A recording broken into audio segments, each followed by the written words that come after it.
4 नादान भाइयों को एक सिपाही ने बेवकूफ बनाकर अपना गुलाम बना लिया, लेकिन बाद में मजबूरन उस सिपाही को उन नादान भाइयों को रिहा करना पड़ा। किसी पुराने जमाने में एक हरे भरे गांव में हाजी इब्राहिम नाम का एक नेक इंसान रहता था। वह गांव का सबसे समझदार और दानशील शख्स था। उसके 4 बेटे थे, नासिर, वासिफ, ताहिर और जाकिर। हाजी इब्राहिम अपने बेटों से बेइंतहा मोहब्बत करता था, मगर ये चारों भाई इतने नादान थे कि उनकी हरकतें देखकर गांव वाले हंस हंस कर लौटपोट हो जाते। फिर भी हाजी इब्राहिम को यकीन था कि एक दिन उसके बेटे जरूर अक्लमंद बनेंगे। हाजी इब्राहिम के पास एक अनमोल तोहफा था, एक चांदी का ताबीज जिसमें कुरान की एक आयत लिखी थी। वह अक्सर अपने बेटों को बताता, यह ताबीज मेरे बाप दादा की निशानी है, इसमें अल्लाह का कलाम है जो तुम्हें हर मुसीबत से बचाएगा, इसे हमेशा संभाल कर रखना। मगर चारों भाई उसकी बातों को हंसी में उड़ा देते। एक दिन हाजी इब्राहिम बीमार पड़ गया। मरने से पहले उसने अपने बेटों को बुलाया और कहा, मेरे बाद यह ताबीज तुम चारों के लिए मेरी अमानत है, इसे बराबर बांट लेना, मगर इसकी हिफाजत करना। यह कहकर हाजी इब्राहिम ने दुनिया को अलविदा कह दिया।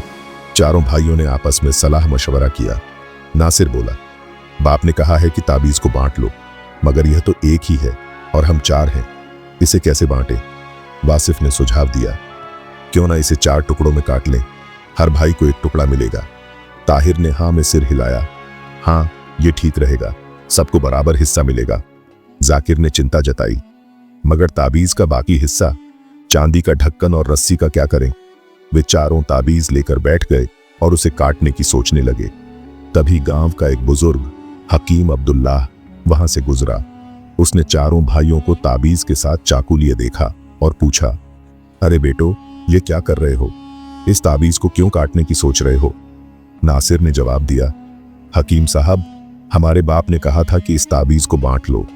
हम 4 भाई हैं तो इसे 4 हिस्सों में बांट रहे हैं, मगर हमें समझ नहीं आ रहा कि बाकी हिस्सों का क्या करें। हकीम अब्दुल्लाह मुस्कुराए।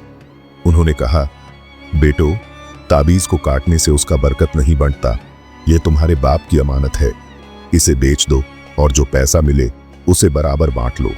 उस पैसे से कोई नेक काम करो, जैसे मस्जिद के लिए चंदा देना या गरीबों की मदद करना। इससे तुम्हारे बाप की रूह को सुकून मिलेगा। चारों भाई इस बात पर राजी हो गए। उन्होंने ताबीज को बेचने का फैसला किया और शहर की मंडी की ओर चल पड़े। रास्ते में एक घना जंगल था, वहां रात हो गई। चारों भाई दिन भर की थकान से चूर थे। उन्होंने एक पेड़ के नीचे बस्ता बांधा और सो गए। रात के किसी पहर में एक चोर वहां आया। उसने देखा कि चारों भाई गहरी नींद में हैं और जोर जोर से खर्राटे ले रहे हैं। उसने ताबीज उठाया और चुपके से भाग गया। सुबह जब नासिर की आंख खुली, उसने देखा कि ताबीज गायब है। उसने फौरन बाकी भाइयों को जगाया और कहा, हमारा ताबीज चोरी हो गया। वासिफ ने आलस भरी आवाज में कहा, सो जाओ, सो जाओ, जरूर फकीर बाबा ने चुराया होगा, सुबह देख लेंगे। चारों भाई फिर सो गए। सुबह जब चारों भाइयों की आंख खुली, वे फकीर बाबा को ढूंढने निकल पड़े। रास्ते में उन्हें जमीन पर कुछ निशान दिखे। नासिर बोला, देखो, ये गधे के पांव के निशान हैं। वासिफ ने कहा, हाँ, और ये किसी नर गधे के हैं। ताहिर ने जोड़ा, लगता है ये गधा एक टांग से लंगड़ा भी है। जाकिर ने कहा, और इसने अपनी रस्सी खींचकर भागने की कोशिश की होगी।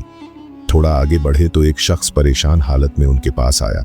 उसने पूछा, क्या तुमने मेरा गधा देखा? नासिर ने जवाब दिया, हाँ, एक नर गधा। वासिफ ने कहा, एक टांग से लंगड़ा। ताहिर ने कहा, रस्सी खींचकर भागा था। शख्स ने हैरानी से पूछा, तुम्हें इतना सब पता है तो बताओ मेरा गधा कहाँ है? चारों भाइयों ने एक स्वर में कहा, हमने तो गधा नहीं देखा, तुम आगे जाकर तलाश करो। शख्स गुस्से में बोला, तुम इतना कुछ जानते हो और कहते हो कि नहीं देखा? जरूर तुमने ही मेरा गधा चुराया है। चलो बादशाह के पास चलते हैं। रास्ते में उन्हें और निशान दिखे। नासिर बोला, ये किसी बच्चे के पांव के निशान हैं। वासिफ ने कहा, लगता है वो अपने घर से भागा है। ताहिर ने जोड़ा, और वो डर के मारे कांप रहा था। जाकिर ने कहा, रात के वक्त भागा होगा। तभी एक और शख्स भागता हुआ आया और बोला, क्या तुमने मेरे बेटे को देखा? नासिर ने कहा, वो जो घर से भागा था। वासिफ ने कहा, डर के मारे कांप रहा था। ताहिर ने कहा, रात को भागा था। शख्स ने कहा, हाँ बिल्कुल, बताओ वो कहाँ है? चारों ने फिर एक स्वर में कहा, हमने तो उसे नहीं देखा, आगे जाकर तलाश करो। शख्स गुस्से में बोला, तुम इतना सब जानते हो और कहते हो कि नहीं देखा? जरूर तुमने ही मेरे बेटे को अगवा किया है। चलो बादशाह के पास। अब चारों भाई, गधे का मालिक और बच्चे का बाप बादशाह के दरबार की ओर चल पड़े। रास्ते में एक गली से गुजरते हुए उन्होंने एक शख्स से पूछा, फकीर बाबा का घर कहाँ है? उसने पास के एक डेरे की ओर इशारा किया। तभी एक बूढ़ा शख्स बाहर निकला और बोला, मैं हूं फकीर बाबा, क्या बात है? चारों भाइयों ने कहा, तुमने रात को हमारा ताबीज चुराया था, उसे वापस करो। फकीर बाबा ने गुस्से में कहा, मैंने कोई ताबीज नहीं चुराया, तुम लोग बेवकूफ हो, चलो बादशाह के पास चलते हैं। बादशाह के दरबार में चारों भाई, गधे का मालिक, बच्चे का बाप और फकीर बाबा पहुंचे। बादशाह ने पूछा, क्या माजरा है? तुम सब यहां क्यों आए हो? गधे के मालिक ने कहा, हुजूर, इन चारों ने मेरा गधा चुराया है, ये इसके बारे में सब कुछ जानते हैं, फिर भी कहते हैं कि नहीं देखा। बच्चे के बाप ने कहा, इन्होंने मेरे बेटे को अगवा किया है, ये उसकी सारी बातें जानते हैं मगर इनकार करते हैं। फकीर बाबा ने कहा, हुजूर, ये मुझे बेवजह ताबीज चुराने का इल्जाम लगा रहे हैं, मैंने कुछ नहीं किया। बादशाह ने चारों भाइयों से पूछा, तुम अपनी सफाई में क्या कहते हो? नासिर ने कहा, हमने न गधा देखा, न बच्चा, और न ही फकीर बाबा को ताबीज चुराते देखा, हमें तो सब कुछ इल्म गैब से पता है। वासिफ ने जोड़ा, हाँ हुजूर, अल्लाह ने हमें गैब का इल्म बख्शा है। बादशाह ने मुस्कुराते हुए कहा, अच्छा, अगर तुम्हें इल्म गैब है तो मैं तुम्हारा इम्तिहान लूंगा। उन्होंने एक छोटा सा संदूक मंगवाया और उसमें एक अंगूर का गुच्छा रखकर बंद कर दिया। फिर चारों से पूछा, बताओ इस संदूक में क्या है? चारों भाई एक दूसरे का मुंह ताकने लगे। नासिर बोला, कोई गोल गोल सी चीजें हैं। वासिफ ने कहा, और ये हरे रंग की हैं। ताहिर ने कहा, इनमें छोटे छोटे दाने हैं। जाकिर ने कहा, क्यों नहीं कहते, ये तो अंगूर हैं। बादशाह ने संदूक खोला और देखा कि सचमुच अंगूर थे। उन्हें यकीन हो गया कि ये भाई सच कह रहे हैं। बादशाह ने फकीर बाबा से कहा, इन भाइयों का ताबीज या उसकी कीमत लौटा दो, और बाकी दो शख्स से कहा, जाओ अपना गधा और बेटा तलाश करो, ये भाई इल्म गैब जानते हैं, इनका कोई कसूर नहीं। फकीर बाबा ने ताबीज की कीमत दी और चारों भाइयों ने उस पैसे से कुछ मुर्गियां खरीदी और गांव की ओर चल पड़े।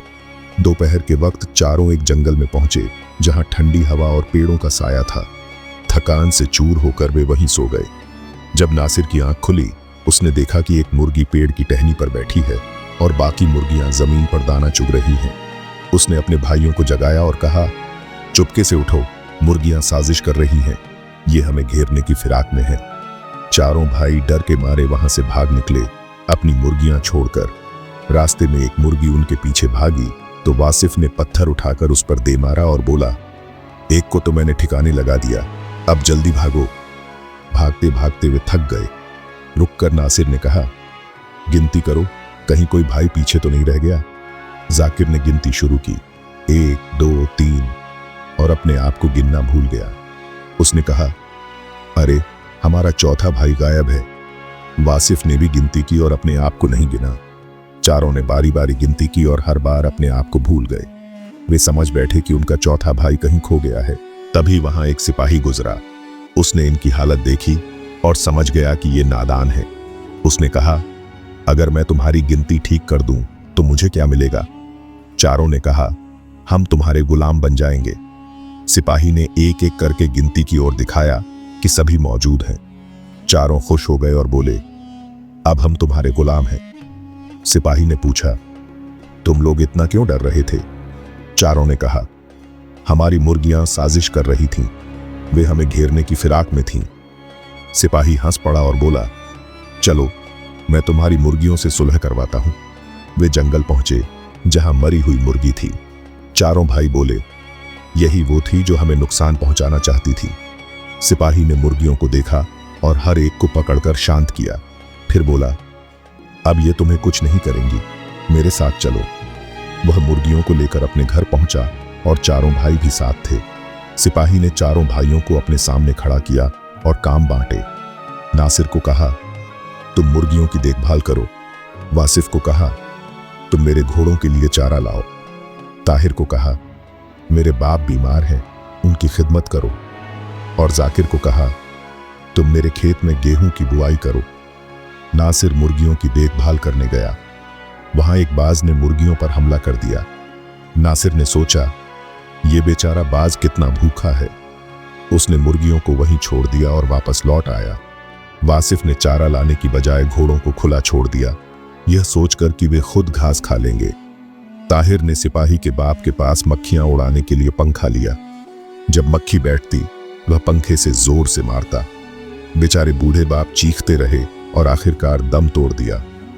ताहिर ने सोचा कि वे सो रहे हैं और उन पर चादर डाल दी। जाकिर ने गेहूं बोने की बजाय सारे बीज भून लिए, यह सोचकर कि भुने हुए बीज ज्यादा स्वादिष्ट होंगे। जब सिपाही घर लौटा, उसने ताहिर से पूछा, मेरे बाप की खिदमत की? ताहिर ने कहा, वो आराम कर रहे हैं। चादर उठाने पर सिपाही ने देखा कि उसके बाप मर चुके हैं। वह रोने लगा। फिर वासिफ से पूछा, घोड़ों का क्या किया? वासिफ बोला, उन्हें खुला छोड़ दिया ताकि वे घास खाएं। सिपाही ने देखा कि घोड़े भाग गए हैं। जाकिर ने बताया कि उसने बीज भून दिए और नासिर ने कहा कि उसने बाज को मुर्गियां खाने दी। सिपाही ने सिर पीट लिया और बोला, तुमने मेरे बाप, मेरे घोड़े, मेरे बीज और मेरी मुर्गियां सब बर्बाद कर दी, मगर तुम इतने नादान हो कि मैं तुम्हें माफ करता हूं। अब एक आखिरी काम करो, मेरे बाप के लिए कब्र खोदो जो कोहनी जितनी गहरी हो। चारों भाई कब्रिस्तान गए। नासिर ने एक बेलचा मारा और वासिफ ने अपनी कोहनी कब्र पर रखकर कहा, ये तो कोहनी से बड़ी हो गई। बाकी भाइयों ने भी यही कहा और कब्र को अधूरा छोड़कर लौट आए। सिपाही ने पूछा, कब्र खोदी? उन्होंने कहा, हाँ, खोद ली। जब सिपाही कब्रिस्तान पहुंचा तो कब्र कहीं नहीं थी। उसने गुस्से में कहा, मेरे बाप की लाश लाओ। चारों भाई लाश लेने गए, मगर रास्ते में लाश चारपाई से गिर गई। कब्रिस्तान पहुंचकर उन्होंने खाली चारपाई रख दी। सिपाही ने पूछा, मेरे बाप कहाँ? चारों बोले, वो रास्ते में भाग गए। रास्ते में उन्हें एक बूढ़ा आदमी लाठी टेकता हुआ दिखा। चारों ने उसे पकड़ लिया और बोले, तुम यहां टहल रहे हो और तुम्हारा बेटा हमें धमकी दे रहा है। उसे जबरदस्ती कब्रिस्तान ले गए।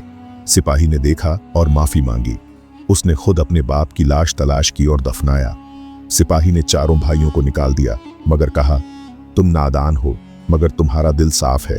जाओ और अपने बाप के ताबीज की आयत का मतलब समझो। चारों भाई गांव लौटे और हकीम अब्दुल्लाह की मदद से कुरान की आयतों का अध्ययन किया। धीरे धीरे वे समझदार बने और गांव में गरीबों की मदद करने लगे। तो दोस्तों, वीडियो अच्छा लगा तो वीडियो को एक लाइक करके चैनल को सब्सक्राइब जरूर करना। और ऐसे ही अगर और वीडियो देखना है तो स्क्रीन के इस वीडियो पर क्लिक करो।